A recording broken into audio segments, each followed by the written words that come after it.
आइए डॉक्टर कपिल साहब नमस्कार। नमस्कार नमस्कार। कैसे हैं आप? बस एकदम बढ़िया। आप कैसे हो डॉक्टर साहब? बढ़िया है यार, अच्छा है। लाइफ बढ़िया चल रही है, फर्स्ट क्लास है। खाली ये बोल रहा था कि थोड़ा आजकल एंजॉय करने का सोच रहा हूँ। क्या बात। मैं सोच रहा हूँ घूम घाम के आता हूँ जरा। तो काफी काम कर लिया, काफी प्रैक्टिस हो गई, पैसा वैसा बहुत कमाया, bank balance, share market, gold, property, बहुत कुछ हो गई। और अभी सोचता हूँ जरा घूम के आता हूँ, मजा करके आता हूँ। अब फिर बच्चे लोग अपना काम करें, जो करना है करें। तो रिटायरमेंट के बारे में सोच रहा हूँ। तो अकेले जा रहे हो? हाँ, बीवी जाएगी साथ में, अच्छा। जाएगी, घूमेंगे, बढ़िया। तो ऐसे कुछ हमने कहा था मजा करते हैं, जा रहे हैं। तो हम जा तो रहे हो, पर आपने अपने रिटायरमेंट के एंजॉयमेंट तो बेनिफिट कर लिया। हाँ, बट आपकी प्रॉपर्टी का आपने क्या सोचा? प्रॉपर्टी बच्चे लोग मजा करेंगे, हम नहीं रहेंगे तो प्रॉपर्टी की कोई टेंशन नहीं है, बच्चे लोग मजा करेंगे सब। तो सब बच्चों को आपने कुछ ना कुछ बरोबर बांट के ही जा रहे हो कि नहीं, राम बच्चे- भरोसे छोड़ के जा रहे बाद में बांट लेंगे बच्चे अपना आपस में। हो? नहीं डॉक्टर साहब, ऐसे नहीं होता ना। आपने क्या कुछ तो प्रोविजन करना चाहिए। कैसा प्रोविजन वकील साहब? आपकी कोई वसीयत होगी ना। अरे वसीयत जिनको डर लगता है वो बनाते हैं, हम लोग वसीयत क्या जरूरत है? हमारे बच्चे सब बढ़िया, अपना आपस में बड़ा मेल जोल है, बड़ा प्यारा है सब कुछ। जब तक आप है तब तक सब ठीक है। हाँ, अगर आपके बाद झगड़ा किया तो क्या करोगे? आप वकील साहब आप डराते हो भाई, ऐसा आप लोग डराते हो, हमको डर लग रहा हम है। सच बता रहे हैं। अच्छा। हमने तो देखा है ऐसा होता है, इसलिए आपको बता रहे हैं कि आप अपनी वसीयत पहले बना लो, ताकि आपकी प्रॉपर्टी जो है, आप बोल रहे हो हाँ। कि अभी मैं तो एंजॉय करूं, हाँ। बट आपके बाद आपकी प्रॉपर्टी भी आपके बच्चे एंजॉय करें प्रॉपरली। हाँ। उसके लिए आप वसीयत एक बना लो। वसीयत बनाना जरूरी है। आपके लिए तो बहुत जरूरी है। अच्छा, हम तो सोचे मजा करेंगे, बच्चे अपना वसीयत, हमारे बच्चे को मिलने वाला है। तो आपको क्या लगता है, आप सारा किसी को, आपके बेटे भी है, आपकी बेटियां भी है, तो किसको देके जाओगे? देखा, बेटी की तो शादी हो गई आपकी, इसके बारे में हमने कभी सोचा नहीं। तो फिर आप किसको दोगे जो आपके साथ? जब हम नहीं रहेंगे तो आपस में बांट लेंगे, मैंने सोचा। किस तरह से बांटेंगे? असल में क्या होता है कि वसीयत बनाने के लिए हमको ऐसा लगता है कि मरने के बारे में सोचने क्यों को। नहीं, वसीयत बना ली तो ये थोड़ी हो गया कि आप मरने वाले। आप तो, मैं तो उसको, आप जितनी ज्यादा प्रॉपर्टी ऐड करो उसमें करते जाओ। हाँ, लेकिन अब ये तो होता है ना, हमारे न रहने पे इनको ये मिलेगा, तो उस तरह से थोड़ा सा हाँ, तो आदमी, आपने जिंदगी भर मेहनत करके जो कमाया है, जी। तो आपको किसको क्या देना है वो तो आपका अधिकार है ना सर। हाँ तो तो आप है। जीते जी आप डिसाइड कर सकते हो कि मेरे मरने के बाद कोई झगड़ा ना करे मेरे पीछे कि मुझे ये मिलना चाहिए तो इसका मतलब वसीयत बनाना जरूरी है। यस। अब आप बोलोगे कि आप डरा तो नहीं दे रहे पक्का? अब आपने बोल दिया कि आपके आप पास इतनी डरा रहे हो प्रॉपर्टी लगता है। हो चुकी है। हाँ? अब आपका एक लड़का बोलेगा कि मुझे तो टॉप फ्लोर वाला घर चाहिए, हाँ। दूसरा बोलेगा मुझे तो वर्ली वाला चाहिए।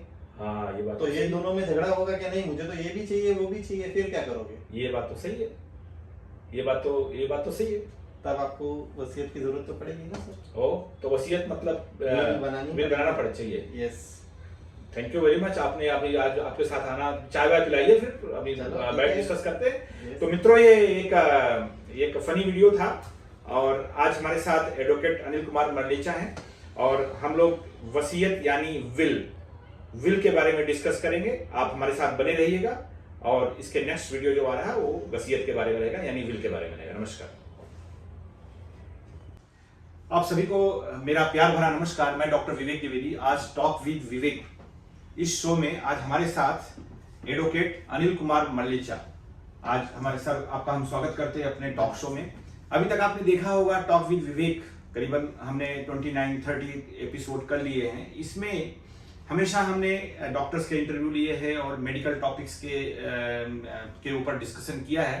आज ये हमारा नॉन मेडिकल टॉपिक पे पहला इंटरव्यू है, जिसमें हमारे साथ आज स्पीकर है एडवोकेट अनिल कुमार मरलेचा, और टॉपिक है विल यानी वसीयतनामा या विल।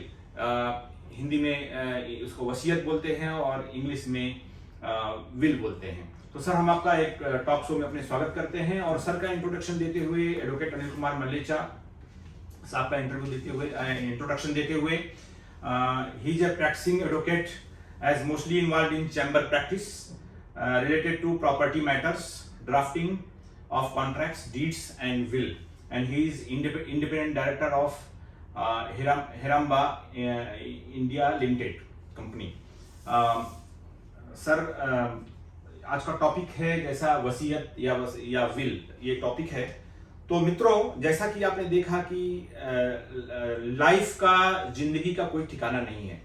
आदमी जिंदगी भर काम करता है, जिंदगी भर पैसे इकट्ठा करता है, प्रॉपर्टी बनाता है, जिसमें कि चल अचल संपत्ति बनाता है, बहुत सारे एसेट्स क्रिएट करता है और लाइफ का किसी का ठिकाना नहीं। जैसा मैंने बोला, तो कभी ऐसा होता है कि मालूम पड़ा एक दिन आदमी नहीं रहा और प्रॉपर्टी आपने बना के रखी हुई है, आपके परिवार में फैमिली रहती है, बच्चे रहते हैं, वाइफ रहती है, और भी परिवार हो सकता है, संयुक्त परिवार है, ज्वाइंट फैमिली है, कभी कभी क्लियर नहीं रहता है कि कौन किसको दिया जाए। तो विल इसको बोलते हैं, वसीयत। सबको मालूम है वसीयत क्या होती है, इसकी कितनी इंपॉर्टेंस है, इसका क्यों बनाना चाहिए और कब बनाना चाहिए, क्या करना चाहिए, इसके बारे में जितनी जानकारी है आज हम एडवोकेट अनिल कुमार मल्लेचा से हम पूरी जानकारी लेंगे। सर, आपका फिर से एक बार स्वागत करते हैं। हमारे दर्शकों का एक बार आप वेलकम कर दीजिए और शुरुआत करें सर। यस सो सर, सबसे पहला क्वेश्चन ये है, विल यानी वसीयत, ये क्या है और इसकी जरूरत किसको है और ये कौन बना सकता है?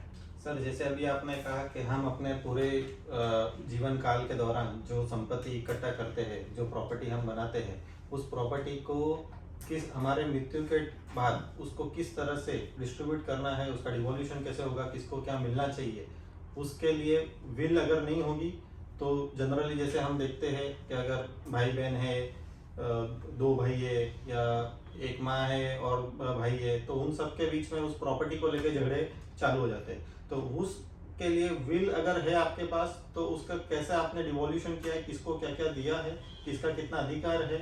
और ऐसा एक माना जाता है कि जैसे बेटियां होती है, तो पहले ऐसा था कि बेटियों को तो शादी करके भेज दिया तो उनका तो कुछ अधिकार है नहीं प्रॉपर्टी पे, बट अब जब सुप्रीम कोर्ट ने बता दिया है कि बेटियों को भी समान अधिकार है अपने पिताजी की प्रॉपर्टी पे और उनको भी वही हक मिलेगा जो एक उनके भाई को मिलेगा। तो प्रॉपर्टी जब डिस्ट्रीब्यूट होगी, अगर इंडियन सक्सेशन के हिसाब से और हिंदू सक्सेशन के हिसाब से होगा, तो वो हिंदू के लिए अलग एक्ट है, मुस्लिम्स के लिए अलग है और क्रिश्चियन के लिए अलग है। मगर आपने अगर अपनी वसीयत बना ली है तो उस वसीयत में जो लिखा है वो उसी तरह से प्रॉपर्टी डिस्ट्रीब्यूट होगी। अब रही बात कि वसीयत क्यों बनानी और किस तरह से बनानी है, तो वसीयत एक ऐसा डॉक्यूमेंट है सर कि जिसको आपको रजिस्ट्रेशन करने की जरूरत नहीं है। आप अगर उसको रजिस्ट्रेशन करते हो तो वो डॉक्यूमेंट प्रिवेल करेगा अनरजिस्टर्ड में, बट आपने कोरे कागज पे भी लिख दिया कि ये मेरी इच्छा है। Will is a legal declaration. एक साउंड माइंड जब अपना एक लीगल डिक्लेरेशन देता है, वो भी सिर्फ उसी प्रॉपर्टी का दे सकता है जो उसने अपने पैसों से खुद कमाई और खुद उसकी चल अचल संपत्ति है, उसी का वो विल के अंदर जिक्र कर सकता है। ना कि वो कोई टेनेंसी राइट्स का जिक्र कर सकता है, ना कि अपने एचयूएफ की पूरी प्रॉपर्टी का जिक्र कर सकता है, या ना अपने पुरखों की प्रॉपर्टी का, एंसेस्ट्रल प्रॉपर्टी का जिक्र कर सकता है। वो सिर्फ अपना शेयर जो उसने खरीदा है अपने जीवन काल में, उसका जिक्र कर सकता है। जी, अभी आपने एक चीज बोली, बेटियों का अधिकार। हाँ। और सुप्रीम कोर्ट का डिसीजन है जैसा कि आपने बताया, तो बेटियों और बेटों का समान अधिकार है हाँ जी, प्रॉपर्टी पे। यस जो माता पिता की संपत्ति है उसमें। हाँ, इक्वल। तो जो माता पिता ने अर्जित किया उस पे, या जो एंसेस्ट्रल प्रॉपर्टीज है उसमें? सर, एंसेस्ट्रल प्रॉपर्टी तो ऑटोमेटिकली सबका हो ही गया। सबका हो गया। पर जब माता पिता की स्वत अपने पैसों से खरीदी हुई प्रॉपर्टी है, तो उस प्रॉपर्टी पे भाई और बहन दोनों का समान अधिकार। ये अपने इंडिया में ये Yes, कानून है yes, एट प्रेजेंट। यस।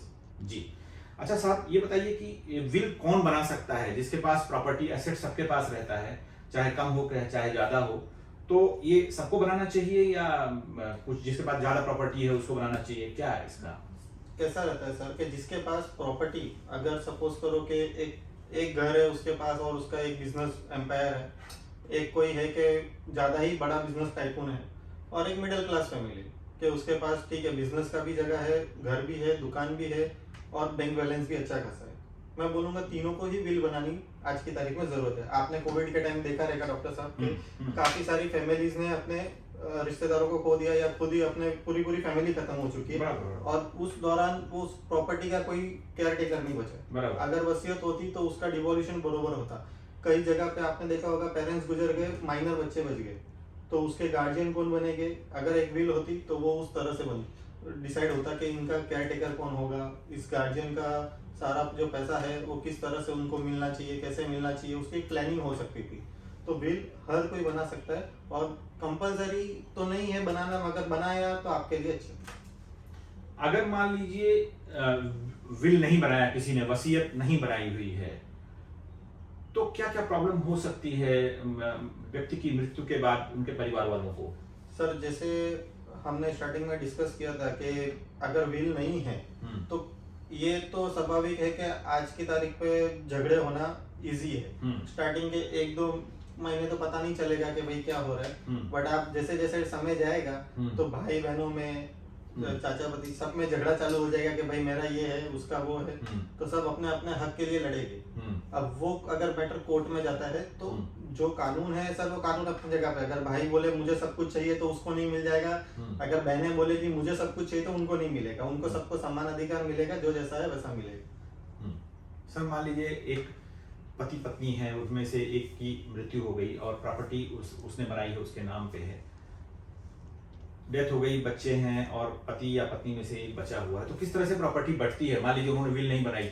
अगर सर वो हिंदू, जैन, सिख और बुद्धिस्ट में आते हैं तो वो हिंदू सक्सेशन एक्ट के हिसाब से चलेगा, नहीं तो अगर कहते हैं इसमें अदर कास्ट में तो फिर वो मुस्लिम है अगर, तो मुस्लिम का शरीयत एक्ट है उस हिसाब से चलेगा। तो दोनों के अलग अलग लॉज है जो वो फॉलो करते हैं, उस हिसाब से विल का प्रॉपर्टी का डिस्ट्रीब्यूशन होगा उनके वारसदार में। तो जनरली अगर कोई हिंदू मेल अगर एक्सपायर हो रहा है तो उसका एक हक उनकी मदर को जाएगा, उनकी वाइफ को जाएगा और उनके बच्चों में भाई भी को भी और बहन को भी, डॉटर एंड सन दोनों को इक्वल अधिकार, सबको एक समान अधिकार मिलेगा। 1/3 मदर को जाएगा, मतलब सबको इक्वल हक मिलेगा सर, मदर को भी मिलेगा, अच्छा। वाइफ को भी मिलेगा और बच्चों को भी मिलेगा। जैसे मान लीजिए एक लड़का एक लड़की और वाइफ बची तो 1/3 रहेगा सबको इक्वल। यस, आपका कहने का मतलब ये है। यस। अगर विल नहीं बनाया है तो और अगर विल है तो अगर सपोज करो कि मैंने विल में लिखा है कि मेरे बाद सब कुछ मेरे वाइफ को जाए, हाँ। या मेरे बाद सब कुछ मेरे सिर्फ एक ही बच्चे को जाए, मैंने बेटियों की शादी करके उनको घर पे भेज दिया है, सब कुछ उनको शादियों के टाइम पे दे दिया था, तो अब मुझे उनको कुछ नहीं देना, तो फिर वो विल में आपको लिखना पड़ेगा कि आप क्यों नहीं दे रहे हो।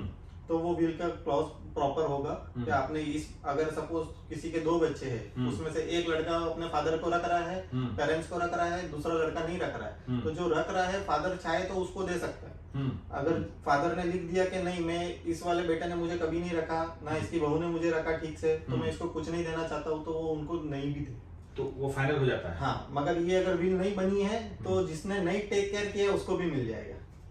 अच्छा, ये अच्छा साहब ये बताइए कि किस तरह से इसको तैयार करना चाहिए और इसमें क्या क्या चीजों का ध्यान रखना चाहिए? विल माने वसीयत जो तैयार करनी है आपको, उसमें सबसे जरूरी है कि आपका होशो हवास में होना जी। अगर सपोज करो कि कोई गुस्से में कभी डिसीजन ले ले, हाँ। तो आज उसका घर पे झगड़ा हो गया और उसने अपने डिसीजन ले लिया कि आज मुझे मेरी वसीयत लिखनी कि मैं किसी को ये दूंगा, ये बेटे को ये दूंगा, इस बेटी को ये दूंगा, वो गुस्से में डिसीजन लिया हुआ शायद रॉन्ग भी हो जाए, वो भावुक होके अगर उन्होंने कुछ डिसीजन ले लिया तो वो रॉन्ग हो सकता है। इससे विल जब बन रही है तो उसको एकदम शांत माइंड से, साउंड स्टेट में माइंड का स्टेट होना चाहिए एकदम पूरे होशो हवास में, उसको किसी के जोर जबरदस्ती नहीं, किसी के दबाव में नहीं बनानी है विल को।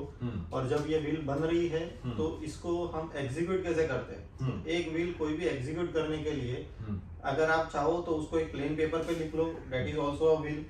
उसमें 2 विटनेस की जरूरत है, जो विटनेस बेनिफिशियरी हो रहे हैं आप उसके अलावा किसी और को ले सकते हैं, आप जरूरी नहीं उन्हीं को कि आपके सेम एज के नहीं भी लो। जनरली क्या होता है कि अगर आपने विटनेस बनाए, जैसे आप अगर आज 50-60s में कोई विल बना रहा है और वो 50-60s में अपने ही किसी दोस्त को, जैसे वो भी 50-60 इयर्स का है, उसको उसमें विटनेस बनाता है, तो वो प्रॉब्लम ये होगा जिस दिन वो विल प्रोबेट पे जाएगी हाई कोर्ट में और वो दोनों विटनेस में से एक भी विटनेस नहीं आ पाया, या वो उनके पहले प्री डिजीज हो गए, तो फिर उसका चैलेंज बाय डिफॉल्ट, अगर वो रजिस्टर्ड विल है तो बाय डिफॉल्ट रजिस्ट्रार भी एक विटनेस है, वो आ सकते हैं। मगर वो तीनों में से कोई भी अवेलेबल नहीं है, तो इसमें एडवाइजेबल ये रहता है कि हम किसी यंग जेनरेशन जो उनके दोस्त के भी बेटे हो, जो 30-40s में हो, तो वो उनको ले सकते हैं, जो कि एक अजम्पशन है हमारा कि ये तो चलो आ ही जाएंगे, इतना तो वो लाइफ उनका स्पैन बचा है कि वो हमारे साथ में उस टाइम पे आ सकते हैं जब प्रोबेट की जरूरत पड़ी तो वो एक ऑप्शन विल में है कि आप उसको विटनेस किसको रखो। दूसरा होता है कि आपकी विल एग्जीक्यूट कौन करेगा आपके बाद। आप एग्जीक्यूट में किसको डिसाइड करते हो, या तो आप अपने किसी फ्रेंड को कर सकते हो, आप अपने लॉयर को कर सकते हो, आप बेनिफिशियरी को भी कर सकते हो। मगर अगर समझो कि आपके 2 बेनिफिशियरी, एक है कि एक बड़ा लड़का है, एक छोटा लड़का है। हम्म, अब आपने बड़े लड़के को बना दिया एग्जीक्यूटर। हम्म, अब उसकी इच्छा नहीं है जाने की, हम्म, वो सोचेगा मैं सब प्रॉपर्टी तो मेरे ताबे में ही, मैं क्यों जाऊँ, हम्म। मेरे पोजीशन में। हाँ, उस टाइम पे आप विल में ऑप्शन रख सकते हो, एग्जीक्यूटर में दोनों में से कोई एक कर सकता है अच्छा, इस विल को हाँ, प्रोवाइड करने की। हाँ, अगर वो दोनों नहीं रेडी है हाँ। तो आपको तीसरा ऑप्शन भी उसमें रखना है कि मेरा फाइनेंशियल एडवाइजर, मेरा लीगल एडवाइजर जो भी है वो इसको एग्जीक्यूट करवा सकता जी।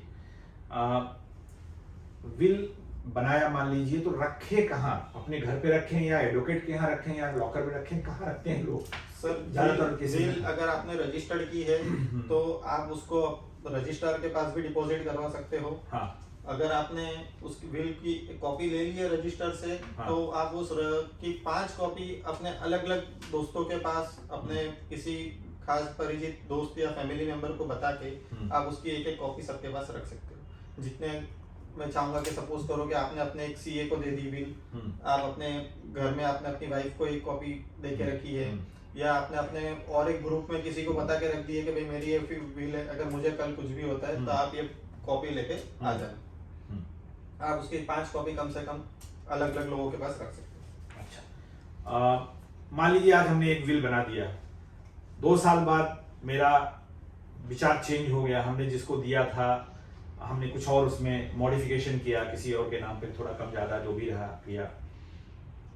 ऐसा हम मान लीजिए हम उम्मीद कर रहे थे कि हमारा एक सर्टेन एज है, हम अभी 2-4-10 साल जो भी है, उसके बाद कुछ भरोसा नहीं है, एक दिन का भरोसा नहीं है, 2-4-10 साल तो बहुत बड़ी चीज है। फिर ये कितने बार चेंज कर सकते हैं? अगर हम चेंज करना चाहते, पहली बात तो चेंज कर सकते कि नहीं कर सकते, और अगर कर सकते हो तो कितने बार कर सकते हैं, और कौन सी विल फाइनल मानी जाएगी? सर आप जितनी बार चाहो अपनी विल चेंज कर सकते हैं जी।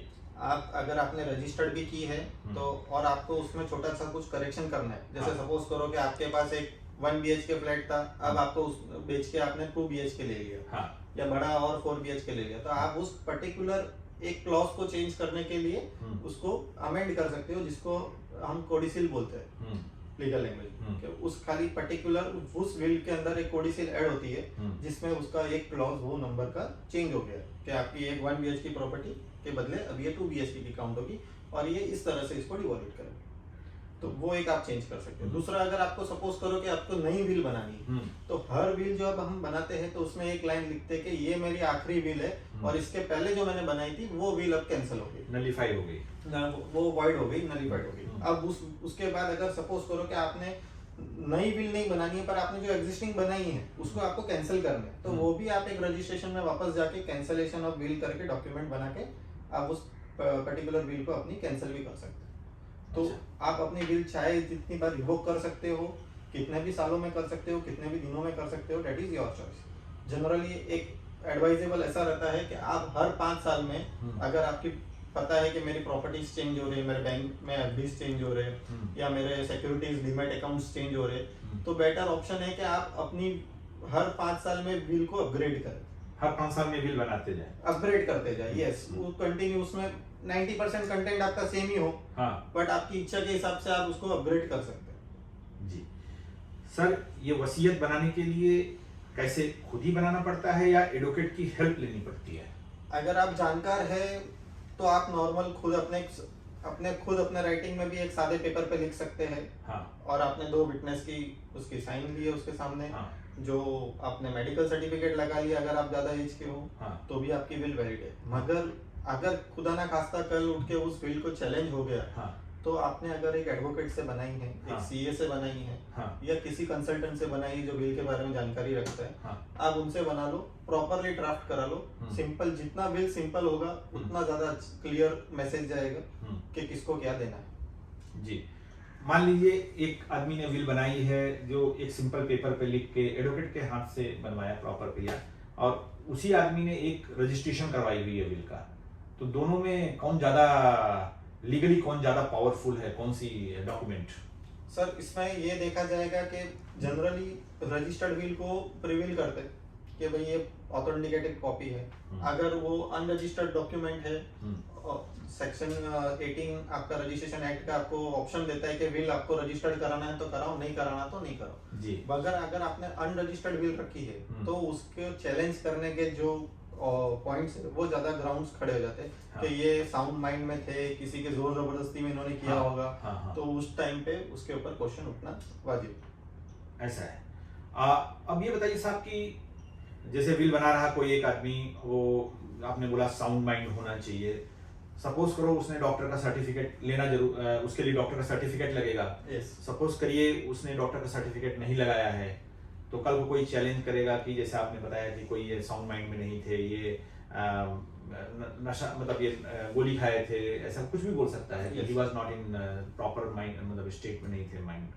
तो इसके बारे में कुछ सॉल्यूशन है या कुछ हाँ जी। रास्ता है? सर इसमें कैसा है कि अगर सपोज करो कि आपको पता है कि किसी की जो बिल बना रहा है उसकी मेडिकल हिस्ट्री पता है किसी को कि भाई ये पर्टिकुलर ये प्रॉब्लम से गुजर रहे या ये डिजीज से गुजर रहे जिसमें इनके इतने मेडिसिन चालू है, तो वहाँ पे एडवाइजेबल है कि आप एक एमबीबीएस या एमडी डॉक्टर का सर्टिफिकेट साथ में अटैच करें उसी दिन पे जिस दिन आप बिल को रजिस्टर्ड कर रहे हो, और उसके साथ में आप ये भी अटैच करें कि जो उस दिन पे मैं साउंड स्टेट ऑफ माइंड हूँ, मेरे डॉक्टर ने फिजिशियन ने पूरा चेक किया है, बीपी सब नॉर्मल है, एंड उस सर्टिफिकेट को with doctor registered number everything certificate attach आपकी बिल के साथ में होगा।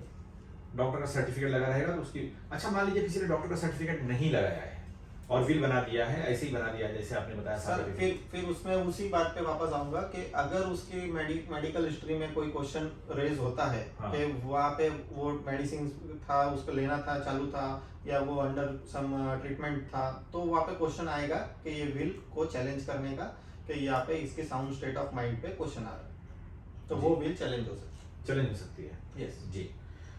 अच्छा ये बताइए कि अगर डेथ के बाद विल को, जैसा आपने बताया कौन एग्जीक्यूट करता है और एग्जीक्यूट करने की अथॉरिटी दे सकते हैं क्या?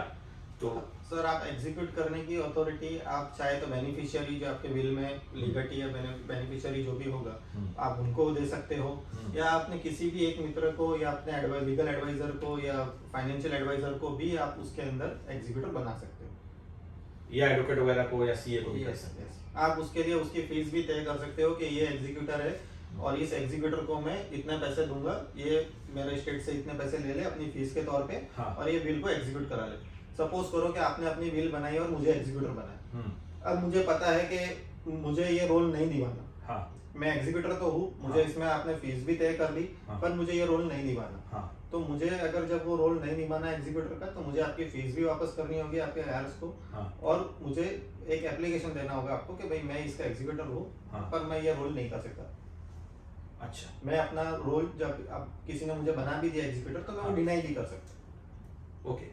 आपने विटनेस के बारे में बोला था कि विल बनाते समय विटनेस होना चाहिए, उसमें एज डिफरेंस रहे तो अच्छा है। Yes. जरा उसके बारे में थोड़ा और डिटेल बताइए। सर विटनेस का ऐसा है कि 2 विटनेस कंपलसरी है आप जब बिल बनाते हो तो, जिनका पूरा प्रॉपर एड्रेस और सारी डिटेल्स उसमें मेंशन करनी है कॉन्टेक्ट नंबर के साथ। और अगर सपोज करो कि आपने अपने 70 इयर्स या 60 इयर्स या 50 इयर्स में जब भी कोई बिल बना रहे हो आपकी एज में, आप उसे एटलीस्ट 20 इयर्स यंग को किसी को विटनेस बनाए, अपने दोस्त के बच्चों को बनाए, सो दैट जब भी उसको प्रोबेट के लिए जब कोर्ट जाना पड़े तो वो ऐसा नहीं हो कि आपके एज का हो और वो भी आपके साथ बेड रिडन हो गए बराबर। या उनकी डेथ हो गई और वो कोर्ट पे नहीं आ पाए कुछ कारण से विटनेस करने के लिए, तो वहाँ पे थोड़ा सा आपके लिए नेगेटिव हो सकता है। अच्छा सर, ये विटनेस जैसे आपने बोला, तो विटनेस कोई ऐसा जरूरी नहीं घर का ही रहे, बाहर का भी आदमी हो बस सकता है। घर का होना ही नहीं, जब जिसको आप बेनिफिशियरी बना रहे नहीं हो वो नहीं, मतलब वो नहीं जैसे होना चाहिए। भाई बहन। भाई बहन अगर जो आपके बेनिफिशियरी बन रहे हैं और उनके स्पाउस, वो उसमें विटनेस नहीं होना चाहिए। अगर वो होते हैं तो एक पता चल जाता है कि आपकी प्रॉपर्टी आप किसको क्या क्या दे रहे हो, तो वो आपके ही जान को खतरा हो जाए फिर तो। ओके साहब, ये बताइए जैसे कि कोई एक आदमी है, वो अपने परिवार में अपने बच्चों को भी नहीं देना चाहता, बीवी को भी नहीं देना चाहता, वो डायरेक्ट एक बाहरी आदमी को देना चाहता है, यस तो ऐसी सिचुएशन में क्या होता है? सर विल का मतलब ये है कि मेरी इच्छा, लीगल अच्छा, डिक्लेरेशन। अच्छा। तो मुझे जिसको देना है मैं दे सकता हूँ। अगर मुझे देना है कि मेरे बच्चों को जाए, कि मेरे फादर को जाए, कि मेरी मदर को जाए, कि मेरे भाई को जाए या मेरे वाइफ को जाए, जिसको देना है मैं दे सकता हूँ, या मेरे दोस्त को जाए, मेरी अच्छा। इच्छा। मुझे सपोज करो कि मेरे घर वालों ने कभी किसी ने मेरे को अच्छे से नहीं रखा, तो मेरी इच्छा है कि भाई सब कुछ प्रॉपर्टी मेरे इस दोस्त ने मुझे अच्छे से टेक केयर किया लाइफ टाइम, मेरे लास्ट डेज पे वो मेरे साथ था, हाँ। तो मैं सारी की सारी मेरी प्रॉपर्टी अपने एक दोस्त को दे सकता हूँ। मान लीजिए किसी ने अपने दोस्त के नाम पे प्रॉपर्टी करके चला गया और बच्चे हैं सब हैं, कल को उसको उन्होंने कोर्ट में चैलेंज किया तो स्टैंड करेगा कि नहीं करेगा उनका जो चैलेंज है? सर स्टैंड ऐसा है कि अगर वो कोर्ट में जाके भी उस विल को चैलेंज करते हैं और जहाँ पे जिसके पास ये प्रॉपर्टी आ रही है वो ये अगर वो अपने पास रखना चाहे जो उसका फ्रेंड हो कि हाँ चलो ठीक है मैंने इसका लास्ट डेट पे मेडिकल एक्सपेंस मैंने इसके बेयर किए थे या मैंने उसके लिए इतना सब किया था, उसके पास अगर वो प्रूफ्स है तो ही कैन डिफेंड इट, वो अपना खर्चा रिकवर करने के लिए। और अगर उसको देना है तो वो वापस भी मान लीजिए ना देना चाहे तो दे सकते हैं ना वापस। नहीं, मान लीजिए ना देना चाहे तो फिर उसके नाम पे हो जाएगी? यस यस यस, ये चैलेंज नहीं कर सकते? नहीं कर सकते सर। इस वो सम- विल तो फिर सर विल हमने वही लिख दिया कि भाई ये मेरी इच्छा है हाँ। कि मेरे बाद ये इसको जाना चाहिए। अब या तो फिर जो उनके वारसदार है जो लीगल हायर्स है वो दूसरी कोई एक विल लेकर आ जाए हाँ हाँ, साबित करने के अक्सर लिए। ऐसा होता होगा, आई एम श्योर कि लेके आते होंगे, बोलते होंगे देखो ये फर्जी है दूसरी वाली। सर वो होता है क्योंकि मैंने जैसे आपको बताया कि registration of the will is not compulsory.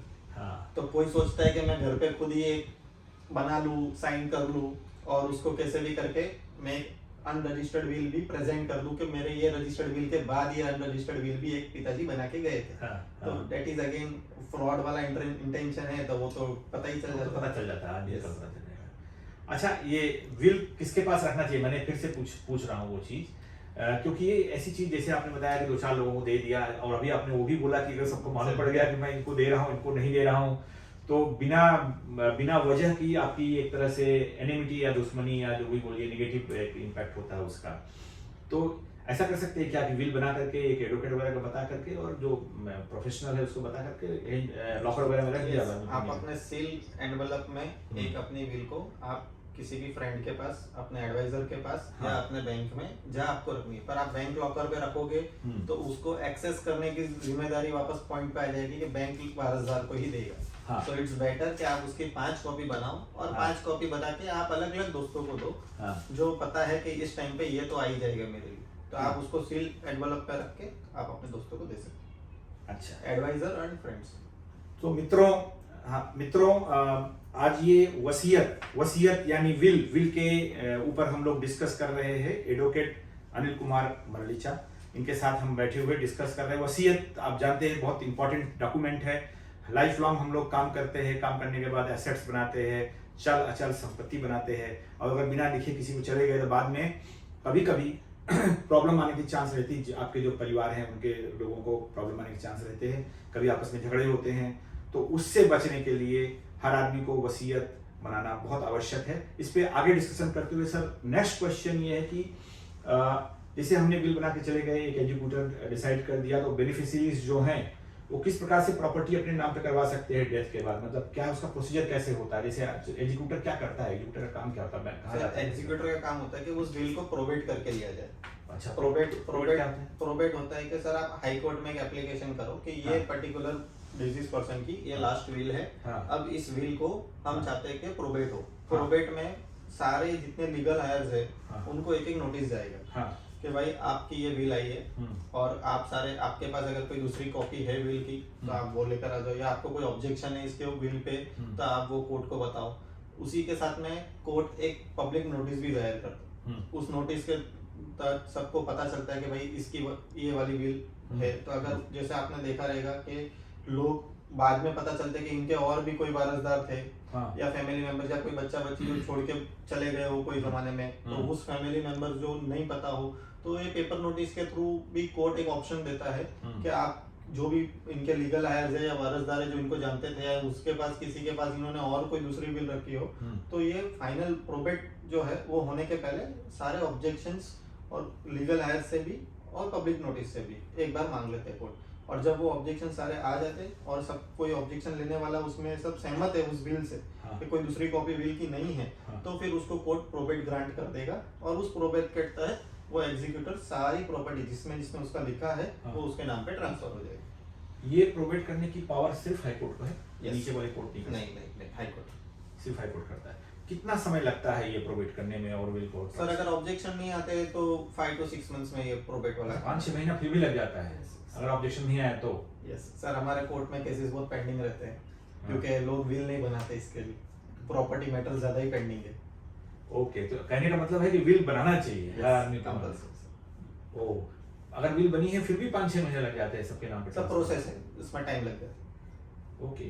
क्योंकि 1-2 महीने तो फैमिली को भी सर वो प्रोसेस में सबको नोटिस जाएंगे, सारा सब आएंगे, उसमें उनका ऑब्जेक्शन और आएगा साहब नहीं इसमें खर्चा कितना आता है जो प्रोबेट सर, बोल रहे इसमें हैं? प्रोबेट में सर आपकी जो प्रॉपर्टी है उसकी वैल्यूएशन निकलती है, उसके ऊपर आपको परसेंटेज 3% आपकी कोर्ट फी आएगी। हाँ। मैक्सिमम इज 75,000, हाँ। तो वो आपकी एक 75,000 की कोर्ट फी एप्लीकेबल है। उसके अलावा आपको एडवोकेट की फीस होगी and other court expense, actual expense, public notice के expense, that will be around, depends आप प्रॉपर्टी रिवॉल्यूशन जो कर रहे हो उसमें कितनी डिटेल्स है, कितनी सारी प्रॉपर्टीज है, so it depends from client to client and varies from property to property. जैसे आपने बताया 3% तो बहुत हो जाएगा, जैसे मान लीजिए तो किसी सर के पास- मैक्सिमम ही 75,000। अच्छा, मैक्सिमम 75,000, उससे ज्यादा नहीं है? नहीं नहीं। ओह अच्छा। अच्छा, एक ये जानकारी चाहिए थी कि मान लीजिए कोई आदमी ज्यादा उम्र का है तो वो तो विल बनाया, ठीक है। कम उम्र का है, मान लीजिए 25 नहीं 30, 35, 40, 50 इस उम्र में है, कम उम्र में है, जब अभी काफी उसको जीवन की संभावनाएं हैं बहुत सारी, उसको भी विल बनाना चाहिए या? सर यस, उनको ज्यादा जरूरत है। अगर आपने देखा रहेगा आज 21 इयर्स या 25 इयर्स के लड़कों को हार्ट अटैक आ रहे हैं। हाँ। क्यों आ रहे हैं? क्योंकि लाइफस्टाइल ही हमारी ऐसी। तो अगर हमने 25 या 30 इयर्स की आप बात करो या 40 इयर्स की बात करो, तो उनको विल बनानी इसलिए कंपलसरी है सर, क्योंकि उनके जो बच्चे हैं, सपोज करो कि हस्बैंड एंड वाइफ को कभी कुछ एक एक्सीडेंट में कुछ हो गया और उनका जो माइनर सन या माइनर डॉटर, उसका उस प्रॉपर्टी तो उनके पास काफी सारी है, बट उसके पास वो प्रॉपर्टी आएगी कैसे? उसका केयर टेकर कौन होगा? उसके सारा एजुकेशन का खर्चा कौन उठाएगा, कैसे उठाएगा? तो उसके लिए उसको लीगल गार्जियन आप अपॉइंट कर सकते हैं एक विल के अंदर कि ये पर्टिकुलर आफ्टर माय डेथ, अगर मेरी वाइफ का भी डेथ प्री डिजीज हो जाती है तो मेरे ये पर्टिकुलर लोग हैं जो मेरे बच्चे का टेक केयर करेंगे। मेरा बच्चा जब इतने साल का हो जाएगा तो उसको ये सारी प्रॉपर्टी वापस देनी है, और उस तरह से उस विल का आप मैनेज कर सकते हो बच्चे को लेके, माइनर को लेके। जी। अच्छा, मेरा ये सोचना है कि ज्यादातर लोग चाहेंगे कि विल बना रहे तो प्रॉपर बनाएं, एडवोकेट के पास जाएं, तो कुछ इसके स्पेशल एडवोकेट होते हैं या? यस सर, एक हाँ। सीए प्लस एडवोकेट दोनों ही विल के ऊपर अच्छे से आपको सलाह दे सकते हैं। हाँ। सीए आपके फाइनेंस से जो रिलेटेड जानकार रखते हैं, कुछ हाँ। सीए एलएलबी भी करते हैं तो उनको भी इसकी जानकारी होती है। हाँ। एंड जो एडवोकेट्स ड्राफ्टिंग से रिलेटेड कनेक्टेड है, तो हाँ।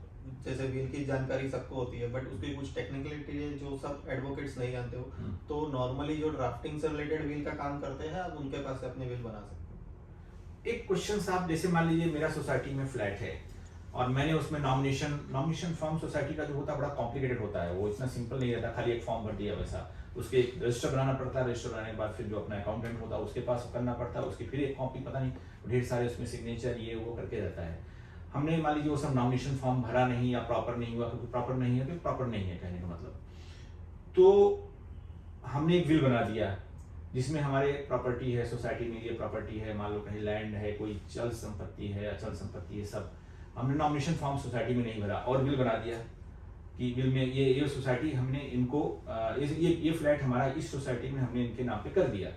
इस सिचुएशन में ये एग्जिस्ट, मतलब ये वैलिड है क्या जो हमने भर दिया, उधर नॉमिनेशन नहीं भरा सोसाइटी में लेकिन हमने विल में डाला है, तो ये स्टैंड करेगा विल? सर नॉमिनेशन जो होता है, आप बैंक में अकाउंट में नॉमिनेशन करो वहाँ तो या ऐसा। सोसाइटी पे करो, हाँ। Nomination is just a holder of the property, not a owner of the property. अच्छा, ऐसा है क्या? यस। ओ।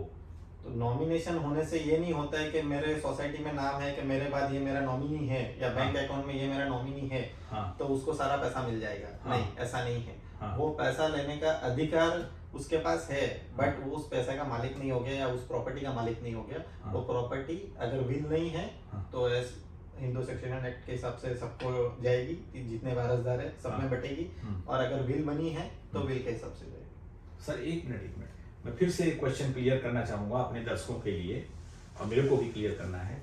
मान लीजिए हमने नॉमिनेशन फॉर्म सोसाइटी में भरा हुआ है, यस, मैंने अपनी विल नहीं बनाई है, ठीक है। इस पे जाते हैं थोड़ा एक अलग एंगल से। नॉमिनेशन फॉर्म सोसाइटी में भर दिया है मगर हमने अपनी विल नहीं बनाई है, वो फ्लैट, पर्टिकुलर फ्लैट के बारे में अपनी विल नहीं बनाई है, तो हमारे नाम पे वो ऑटोमेटिक सोसाइटी? नहीं सर, नहीं, मैं वापस वही बोल रहा हूँ, नॉमिनेशन करना हाँ। आपको सिर्फ उसका केयर टेकर बना रहा है, होल्डर बना रहा है उस प्रॉपर्टी का, ना कि आपको ओनर बना रहा है। तो अगर आप ये मत समझो कि मैंने तो सोसाइटी में नॉमिनेशन करके रखा है, बैंक में नॉमिनी करके रखा है, तो मैं अपनी एफडी में भी किसी को नॉमिनी करके रख रहा हूँ तो मुझे विल बनाने की जरूरत नहीं है। हाँ, ऐसा नहीं है सर। हाँ। वो सिर्फ होल्डर ऑफ द प्रॉपर्टी। हाँ। अब आप सपोज करो कि आपने किसी एक को बैंक के अंदर आपके नॉमिनी बना दिया। हाँ। अब वो एफडी के अंदर नॉमिनी है, आपके बैंक अकाउंट में नॉमिनी है, या हाँ। फ्लैट में भी नॉमिनी हो गए। हाँ। वो नॉमिनी के अलावा उसके और 2-3 भाई बहन हैं, अच्छा। तो वो अकेला मालिक नहीं हो गया, उसको अच्छा, वापस अच्छा। वो चीज लाके अपने भाई बहनों में बांटनी है इक्वली। अच्छा, ऐसा है। ऐसा है। और अगर आप सोचो कि आप बोल रहे हो जैसे दूसरे एंगल से, हाँ। तो उसमें आपने जिक्र सोसाइटी में नॉमिनेशन नहीं दिया, हाँ। और आपने विल में लिख दिया कि ये प्रॉपर्टी इसको जानी चाहिए। हाँ। हाँ। सो दैट इज आपने विल फाइनल हो गया। आपने विल में लिख दिया तो नॉमिनेशन नहीं भी किया तो कोई बात नहीं, जो विल में लिखा है that will prevail, that will supersede everything. Yes, ये बहुत बड़ी चीज आपने बोली। एंगल एक बार सर फिर से इसको दोहराएंगे। Yes. दो सिचुएशंस है। नंबर एक सिचुएशन है कि आपने सोसाइटी में अपना नॉमिनेशन, मान लीजिए मेरा है, मैंने अपने बच्चे के नाम पे या किसी के नाम पे एक नॉमिनेशन डाल के रखा है, तो मेरे ना रहने की स्थिति में डायरेक्ट उसके नाम पे ट्रांसफर नहीं होगा, यही कहना चाहते नहीं हैं? होगा सर। कोई भी प्रॉपर्टी इस तरह से ट्रांसफर नहीं होगी अगर वो नॉमिनेशन में है तो फिर उसको करना क्या पड़ेगा? अगर मान लीजिए अगर आपने विल नहीं बनाई है, और सपोज करो कि आपके 2 बच्चे और आपकी वाइफ है, अभी 3 उसमें वारसदार हो गए। हाँ। अब उसमें 3 में से आपकी वाइफ बोल रही है कि प्रॉपर्टी की मुझे जरूरत नहीं है, मेरे पास दूसरी भी प्रॉपर्टी है। आपकी बच्ची है, वो बोल रही है चलो मुझे भी ये प्रॉपर्टी नहीं चाहिए, तो सब कुछ मैं अपने भाई के नाम पे कर देती हूँ, और माँ बोलेगी एक बेटा है उसके नाम पे सारी प्रॉपर्टी कर दो।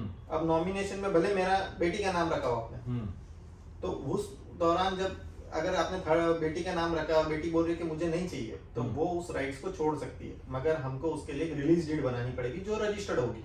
अच्छा। उस रजिस्टर्ड रिलीज डीड में लिखा जाएगा कि मदर अपना हक छोड़ रही है, डॉटर अपना हक छोड़ रही है in favour of son, okay, या ब्रदर। अब वो रिलीज डीड में जो ब्रदर है वो 100% मालिक बन जाएगा। तो जब वो 100% मालिक बनता है, सोसाइटी में एप्लीकेशन करेगा ट्रांसफर के लिए। नाउ सोसाइटी विल से कि सर हमारे पास तो एक एप्लीकेशन है, नॉमिनेशन फॉर्म पड़ा है आपके फादर का, जिसमें लिखा है कि आपकी सिस्टर को सब कुछ जाना चाहिए। तो वहां पे सिस्टर को वापस से एक एफिडेविट सोसाइटी लेगी कि आप अपना एनओसी दे दो, भले वो रिलीज डीड है, सोसाइटी को भी एक एफिडेविट दे दो कि ये मैं नॉमिनेट थी इसमें, अब मुझे ये नॉमिनेशन नहीं चाहिए, मैंने मेरे भाई के फेवर में मेरा हक दे दिया। तो इस तरह से रिलीज डीड बनेगी, जिसमें ये अगर सपोज करो कि कोई आपके तीनों बच्चे, जैसे आपके बच्चे भी है और वाइफ भी है, तीनों बोले कि नॉमिनेशन एक है पर हमको तो सबको चाहिए, हम एनओसी नहीं देंगे, अच्छा, अभी हम सबको रखना है। हाँ। तो फिर उसमें शेयर सर्टिफिकेट पे आप एक डिक्लेरेशन रजिस्टर्ड कर सकते हो कि हम तीनों इक्वल ओनर रहेंगे, हाँ। और अब ये हमारी तीनों की प्रॉपर्टी हो गई। हाँ, अगर एक जन राइट रिलीज करना चाहेगा तो रिलीज डीड बनेगी, अगर राइट रिलीज नहीं करना चाहते तो तीनों एक डिक्लेरेशन बना के उसको रजिस्टर्ड करा सकते हैं कि अच्छा ये हमारी फादर की प्रॉपर्टी थी, अब तीनों इक्वल ओनर है, हम तीनों की ये प्रॉपर्टी हुई। अच्छा, ऐसा रहता है। यस। तो बहुत बड़ी चीज आपने बताई। ये एक्चुअली हम लोग जा रहे थे वसीयत पे डिस्कस कर रहे थे, लेकिन ये सोसाइटी मैटर्स में भी आपने बड़ा अच्छा बताया। खास करके सोसाइटी के ऑफिस बेयरर्स को ये ध्यान रखना चाहिए कि किसी के नॉमिनेशन पे नाम है तो डायरेक्ट उसके नाम पे आप ट्रांसफर नहीं कर सकते, अनलेस और अनटिल कि उसका अगर उसके परिवार में और लोग हैं, उन्होंने रिलीज डीड वगैरह नहीं दिया है तो बराबर ना। यस। बहुत बढ़िया सर, आज आपने बहुत अच्छी जानकारी दी, और हमारे दर्शकों को हमारा उम्मीद है कि लोग इससे फायदा उठाएंगे। और आज हमारी बातचीत चल रही थी एडवोकेट अनिल कुमार मरलेचा, जो कि एडवोकेट हैं और इस सब मामलों के विशेषज्ञ हैं। तो सर, हमारे दर्शकों को आपसे हम निवेदन करेंगे कि एक टेक होम मैसेज वसीयत के बारे में, यानी विल के बारे में, टेक होम मैसेज की विल का क्या इंपॉर्टेंस है, एक जिसको लब्बो लुबाब बोलते हैं उर्दू में, इसेंस बताइए। एसेंस तो ऐसा है कि विल अगर आपके पास है तो आप अपने आने वाले जो प्रॉब्लम्स है इन फ्यूचर आपके डेथ के बाद, उसको आप अवॉइड कर सकते हो। क्योंकि ये आजकल हम लोग कोर्ट में देख ही रहे हैं, हर घर में देख रहे हैं कि भाई बहन में या हस्बैंड वाइफ में कुछ ना कुछ, मदर और सन में ये प्रॉब्लम देखी जा रही है कि एक की किसी की डेथ होने के बाद उसके जो लीगल आयर्स है उनमें ये प्रॉपर्टी का इशू क्रिएट होता है। अब सबसे ज्यादा सर विल में ये देखा जाता है कि एक अचल संपत्ति होती है, एक चल संपत्ति होती है, मूवेबल और इमूवेबल। तो जनरली आप मूवेबल प्रॉपर्टी में क्या आता है कि गोल्ड है और कैश, और बाकी बैंक बैलेंस आपके सारे वो सब सिक्योरिटीज। तो वो जो गोल्ड और कैश पड़ा है ना सर, आपने आपके विल में जिक्र भी कर दिया हो कि ये गोल्ड इसको जाएगा, ये गोल्ड इसको जाएगा, बट शायद वो गोल्ड जगह पे दिखे ही नहीं। बराबर। तो मैं ये मैसेज ये देना चाहूँगा कि आप उस गोल्ड को एक पर्टिकुलर, अगर आपके 2 बेटे हैं या 2 बेटियां हैं और आप दोनों को कुछ ना कुछ देना चाहते हो, तो आप उसको दोनों अलग अलग बैंक लॉकर में रख दो और उसको एक कनेक्ट कर दो कि ये पर्टिकुलर बैंक लॉकर का नंबर का जो गोल्ड है वो मेरी ये डॉटर को जाएगा, वो आप विल में मेंशन कर दो, और इस बैंक लॉकर में जो मैंने रखा है वो मेरी सेकंड डॉटर को जाएगा या मेरे सन को जाएगा। तो आप जो है उसको पहले ही डिवाइड कर दो कि जब वो गोल्ड बैंक लॉकर से निकले तो दोनों के लिए प्रॉपरली डिटेल के साथ में मेंशन हो कि इसमें ये 5 चीजें थी, ये इसकी है, इसमें ये 6 चीजें थी, ये इसकी। और एक कंपलसरी विल, जैसे मैं बार बार यूज कर रहा हूँ वर्ड कंपलसरी, विल बनाना कोई कंपलसरी नहीं है, बट अगर आप बनाते हो तो आपके आने वाले टाइम के लिए अच्छा है कि आप सिक्योर रहो। आपने जिसको दिया है आपको एक पता रहेगा कि मेरे बाद कुछ ये प्रॉब्लम्स क्रिएट नहीं होगी मेरी फैमिली में, कि अगर जब मेरे कुछ खुदा ना खास्ता मेरी डेथ होती है तो पीछे मेरे लड़ाइयाँ ना हो। उसके लिए विल अगर आपके पास है तो आप संतुष्ट रह सकते हो। बहुत बढ़िया। तो मित्रों, आज हमारे साथ एडवोकेट अनिल कुमार मल्लेचा ये थे और बहुत अच्छी जानकारी दिया इन्होंने। कुछ नए नए चीज़ों पर प्रकाश डाला जो हम लोग को जानकारी नहीं थी। सर, आप प्रैक्टिस कहाँ करते हैं, जरा उसके बारे में दर्शकों को बताइए। सर, मैं प्रैक्टिस मुंबई में थाने में करता हूँ। और चैम्बर कहाँ पर? सर, चैम्बर मेरा यहाँ पे भाईंदर में ऑफिस है, मैक्सिस मॉल के पास में। और मैं कॉर्पोरेट्स में भी प्रैक्टिस करता हूँ। अक्रॉस पैन इंडिया मेरे काफ़ी सारे क्लाइंट्स है, इंटरनेशनल क्लाइंट्स है। और हम ज़्यादातर ड्राफ्टिंग से रिलेटेड या प्रॉपर्टी मैटर्स या विल्स, इसमें सारे ज़्यादा कनेक्टेड है। थैंक यू सर, आज आप हमारे शो में आए और आपने हमें जानकारी दिया और हमें उम्मीद है हमारे दर्शक इसका फायदा उठाएंगे। इसी के साथ हम आपसे विदा लेते हैं। आप सबको बहुत बहुत धन्यवाद। और हमारे कैमरामैन मिस्टर रुपेश पेडनेकर, इनको भी बहुत बहुत थैंक यू। और अगली बार एक नए टॉपिक के साथ आपसे मुलाकात होगी, तब तक के लिए नमस्कार।